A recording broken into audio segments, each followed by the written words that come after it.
Sandali lang, tinitingnan ko. Ayan, yan. Okay, simulan na ho natin. O, ito po. Ngayong araw na ito ay medyo meron ho tayong matinding nasagap na balita patungkol ho dito sa nais gawin ni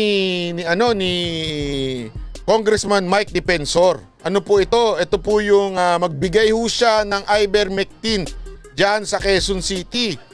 At ito, papakita ko ho. Ito yun, napakaganda ho nitong, ayan.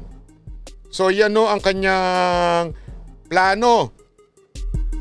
So ang plano ho niya ay magbigay po ng ivermectin sa kanyang lungsod kung saan ho siya nakatira. Okay, ang kanya pong tanggapan daw ay maglulunsad ng isang programa na kung saan ang ating mga kababayan sa lungsod ng Quezon ay magkakaroon ng access sa gamot na ivermectin. Dahil ho dyan, meron iba't ibang bumatikos. Pero sino ka ba para magbigay? Ikaw ba'y doktor? Yan na. Ikaw ba'y Mercury the Drugstore? O kaya Watson? May mga pilosopo na ho. Ayan na, naglabasan na ho. At dito ka magugulat. Ang daming doktor na kumontra. Mamaya ipapaliwanag kung bakit. Papanoorin natin yan. Dito lang yan. Exclusive! May pagganyan-ganyan. Exclusive! Kahit 3 network naman yung naglabas. Roya Pana, maraming salamat po, palakpakan. Dito, yung interview natin, exclusive, mainit-init pa. Makikita nyo dito na pinayagan na rin pala ng FDA na mag-manufacture ng ivermectin. Palakpakan! Dito lang yan, exclusive!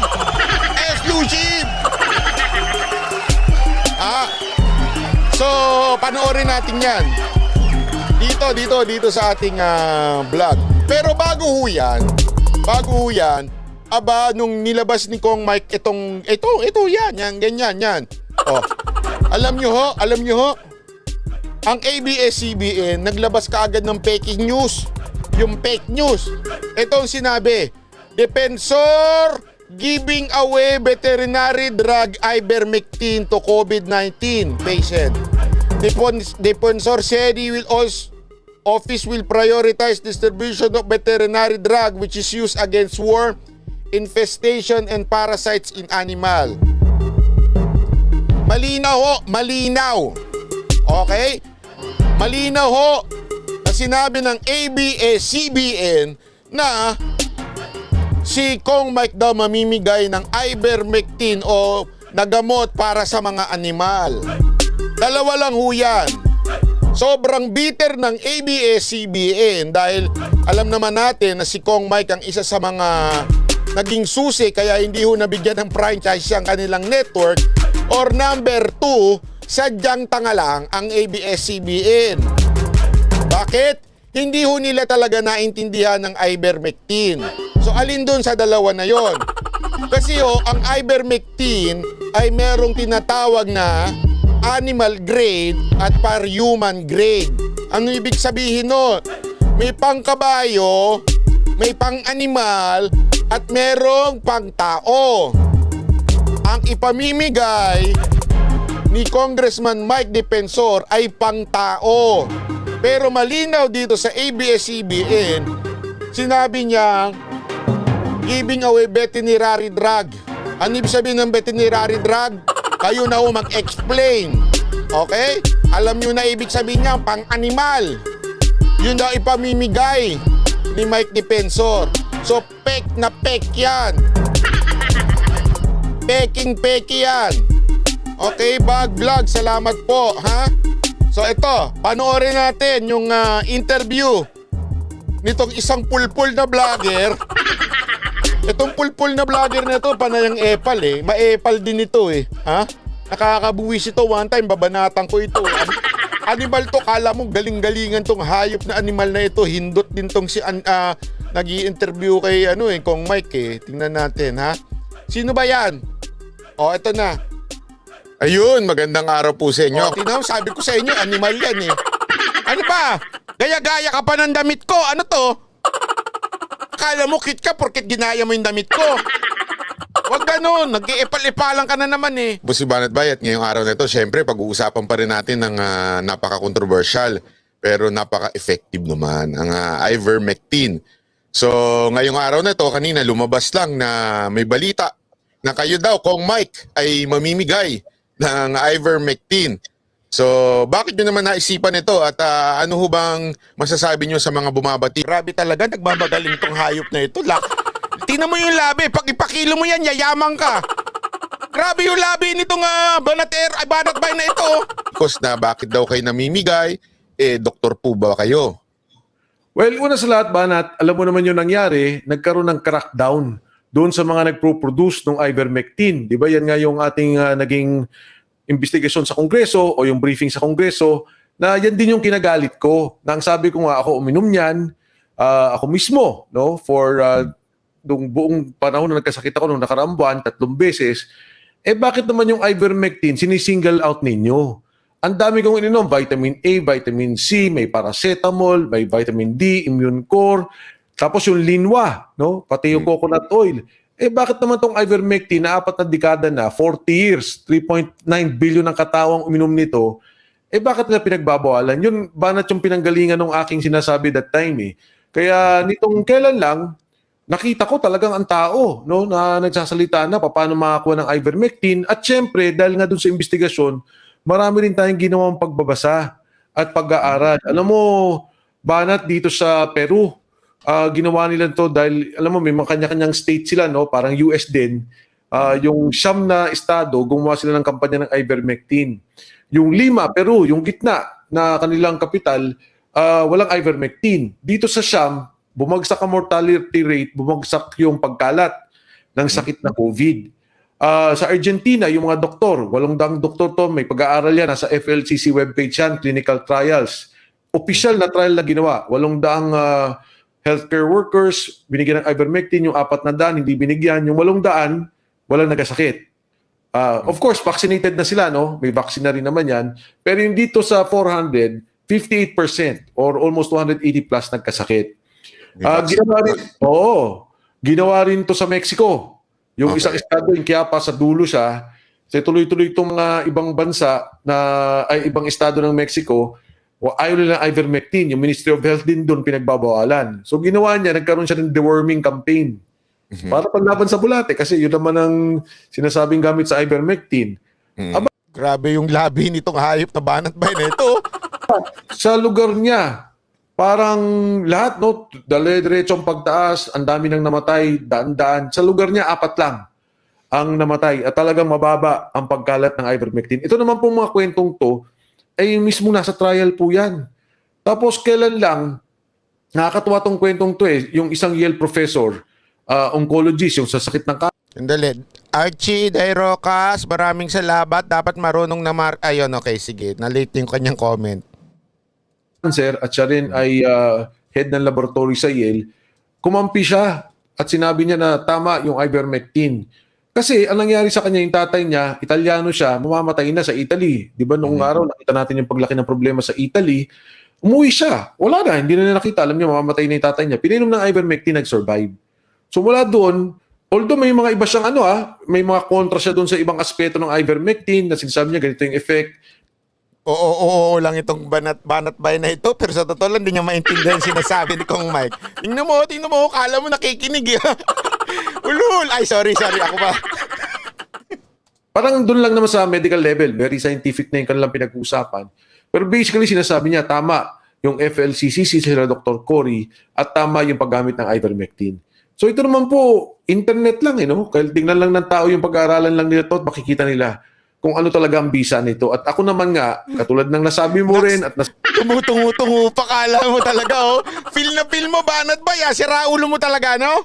Sabi na natin noon pa, at sinasabi ng maraming tao, kung hindi naman ito nakakasama, wala naman itong adverse effect, 40 years na itong ginagamit, pabayaan yung gumamit na tao at baka naman totoo at malaki at marami tayong masasalbang buhay. Oo. Kong Mike, in your own personal knowledge, bakit po ba itong ivermectin merong sabihin na natin preventive or makakatulong sa COVID? Ano ho bang meron dito sa ivermectin? Baka kasi siniisip ng iba baka naman agi-agimat lang yan. Ano ba yan? Bakit bang meron, ano bang meron dyan sa ivermectin? Ano nga gimat? Ano ito? Si Dr. Kwak-Kwak lang? Pambira ka naman oh, mga banat mo talaga banat. Bay, wala ka sa hulog. Ano nga gimat? Loko-loko ka rin oh. Ang isang bagay na sinasabi nila at maging sa Australia, no, sinabi na nila, establish na nila na ito'y nagagamit, nilabanan nito yung SARS, yung parang COVID din po na pinanggalingan natin itong ilang taong nakaraan, no, yung SARS sa Hong Kong, sa China.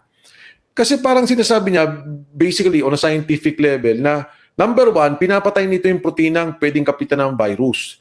At number two, sinasabi niya, hindi siya makapag-replicate. Pero again, alam mo ba na ang hirap magsalita sa mga kababayan natin dahil nga hindi naman ako doktor eh. No, hindi naman tayo doktor. Pero sino ba nakipaglaban dito sa ivermectin para gamitin sa Pilipinas? Mga doktor. Sino ba umiinom ng ivermectin sa ngayon? Mga doktor. Kasi po maraming mga doktor, humingi po sa akin, humingi doon sa mga kaibigan ng doktor. Siyempre kailangan din po nilang proteksyon eh. Kahit na nakabaksin na sila, ayaw nilang mahawa. At sino ba nakipaglaban sa mga sa buong mundo? Almost almost 290 plus scientists, mamaya mapapakita ko sa iyo yung datos, ang nagsasama-sama para sabihin na totoo to at dapat ito. Kaya lang naman ang sinasabi la, hindi pa established. Ang taray nitong banat bay, nakataas ang kilay. Ano yan? Ano yung pataas-taas ka pa ng kilay? Kala mo nakikinig ka? Ganon? Kala mo kit ka niyo sa pataas-taas mo ng kilay? Kailangan pa nating ayusin. Oo, totoo yun. Pero kung ito sana'y nakakasama at ikamamatay ng isang tao o magkakaroon siya ng brain damage o talaga may side effect na hindi maganda, ako mismo magsasabi, teka lang huwag nating inumin yan. One of the safest drugs in the world at nanalo na po ito ng Nobel Peace Prize yung mga gumawa nito dahil nga maraming natulungan na magamot sa river blindness at yung mga parasitiko sa katawan. Ito kong Mike, actually ako kahit mismo Anong oo? Di mo ba naintindihan eh? Oo ka lang ng oo, gago. Ay, sorry. Sorry, sira ulo kasi itong banat bay na ito. Sira ang ulo eh. Pasok. ni-research mo, sa Amerika, aprobado ito. Ibig sabihin, pwede itong i-prescribe ng mga doktor sa Amerika. Although, sinasabi naman nila, hindi for COVID. Okay? Pero ang point na doon, kung ito ay piniprescribe ng mga sa Amerika, ibig sabihin, ito ay safe. Kung piniprescribe na ito. Okay? Yes. So yun naman ang tingin ko dito. Kung sabi nyo nga, kung safe naman, bakit hindi itry? Malay natin bumaba. Ay, sandali ho, bago, baka mamaya sabihin ninyo, nagpe-fake news itong banat bay. Kakilala ko ito, hindi naman nagpe-fake news yan, ha? Yung mga taga-Amerika nga ho dyan, pakisabi nga ho kung totoo yung sinasabi ni Banat Bay na nagpe-prescribe daw naman sa Amerika. Kasi baka mamaya, binubula lang tayo nitong Banat Bay na ito eh. Daming alam eh. Alam mo, galing-galingan eh, ha? O, pasok. Ang COVID nito, di ba? Actually sa Amerika, Bana, tama yung binanggit mo, doon lang sa binanggit mo, pinapayagan to para sa COVID. Off-label. Yung sinasabi lang off-label. Para kasing kuminsan, may sakit kang katulad nga, kunyari lang, may sakit ka sa ulcer, ganyan. At may nakita silang gamot na pwedeng makatulong sa iyong pangangatawan. Pwede lang i-prescribe yun habang ganun yung pinapayagan sa Amerika. Dito, pinagbawalan ng ating mga doktor. So mas masama pa o para bang mas mabigat. Hindi mo alam, dapat hinirit mo. Kasi yung mga doktor sa atin mas matatalino pa kaysa sa Amerika. Tingnan mo si Dr. Kwak-Kwak. Ang talino, grabe! Oh, di ba? Yung sitwasyon natin dito para sa ating mga doktor, dahil DOH came out with a statement, at papakita ko rin yan sa'yo, na sinasabi niya, wag mong i-prescribe. Pero yung sinasabi ko, safe naman pala. Bakit nyo pinahihirapan ng inyong mga sarili? Bakit tayo nagdidebate? Ganun ba ang sitwasyon natin na para bang ganun ba katakot ang Big Pharma? Ganun ba katakot yung mga nakipaglaban sa mga gamot na mahal? Na pagka ito'y gamot na mabisa o makakatulong, natatakot kayo? Anong masama? Kung talaga nakakatulong to, di ba? Diyan din naman nagsimula ang penicillin, diyan din naman nagsimula ang aspirin. Pabayaan natin. Hindi naman to alam mo ba? No. Tapos hindi mo pa hinirit. Pati Yakapsul, dito rin nagsimula yan eh. Pinayagan nga yan, kahit nga bet ka, pwede. Pag na-stress ka, pagka kailangan ng Yakapsul, di ba? O, pinapayagan nga ng mga doktor yan. O, biro lang ha. Baka sabihin niyo, fake news ako katulad ng Dr. Kwak-Kwak ha. O, pasok. Banat sa studies nila, sa ivermectin at saka aspirin, mas marami pang adverse effects, mas marami pang naapektuhan ng aspirin kesa sa ivermectin. Ako, uminom ako, nung isang araw, uminom ulit ako. May mga kaibigan ako, umiinom ngayon, mga doktor, mga general, no, na umiinom ngayon. Ngayon lang, dun sa UP, yung trade namin, ng mga kaibigan ko sa pamantasan ng Pilipinas, lahat doon, nagsasabi, pengi kami. Alam mo, marami din doon doktor, marami nagsasalta. Pero tinanong ko, nagtanong sa akin, pwede ba kaming makingi? Sabi ko, pwede ho naman, pero limitado yung supply. O sabi ko, magpalista kayo. Halos lahat sila nagpalista eh.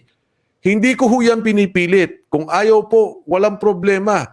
Pero doon sa gusto at doon po sa pananaw nila ay makakagaling ang kanilang sarili o ang kanilang mahal sa buhay, meron pong access, huwag kayong maglala.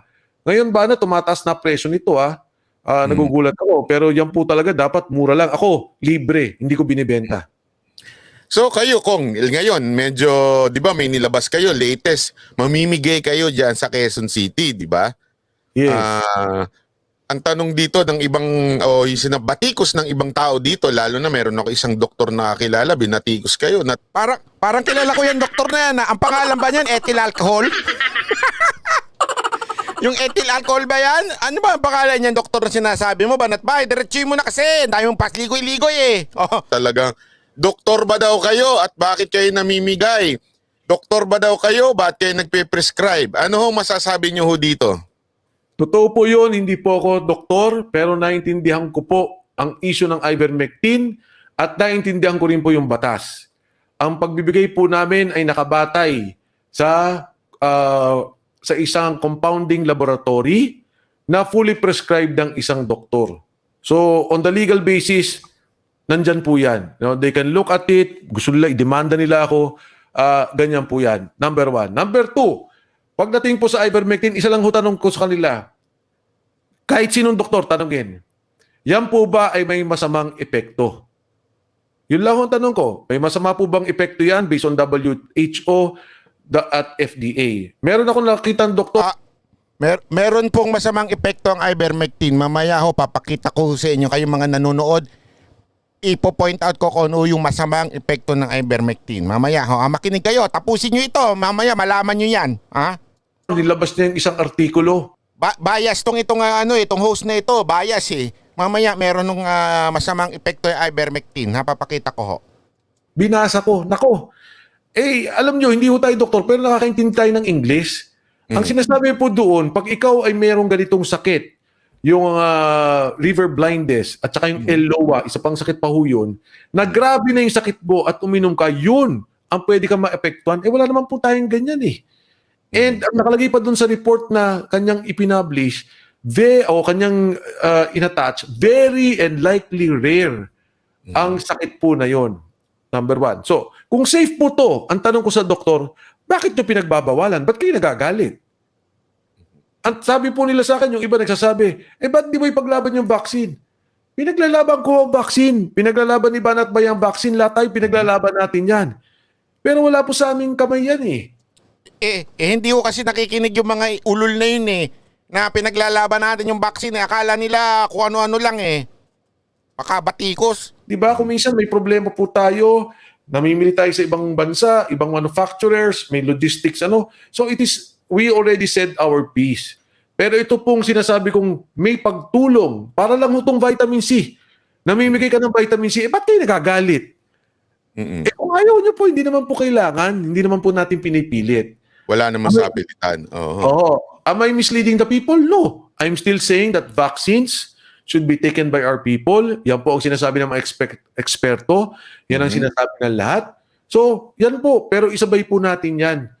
Na kahit na nga may mga vaccine o kahit na wala pang vaccine, ang sinasabi naman, at may pag-aaral din. Tingnan po nila yung FLCC na page po na yon, nandun ang pag-aaral ng lahat ng doktor. Clinical studies po yan. And for the record, ang sinabi po ng WHO, hindi sila against. Ang sinabi nila, walang conclusive study. Ang sinabi po ng Philippine FDA, hindi sila against. Ang sinabi pa nga ni Dr. Domingo, it is a very safe drug. So therefore, wag na po kayong magalit. At hindi po yan politika, tulong po sa tao. Kung gusto po ninyo, magbigay po kayong pagkain, vitamin C, vitamin D, sa mga taga Quezon City dahil malala na rin po ang sitwasyon namin.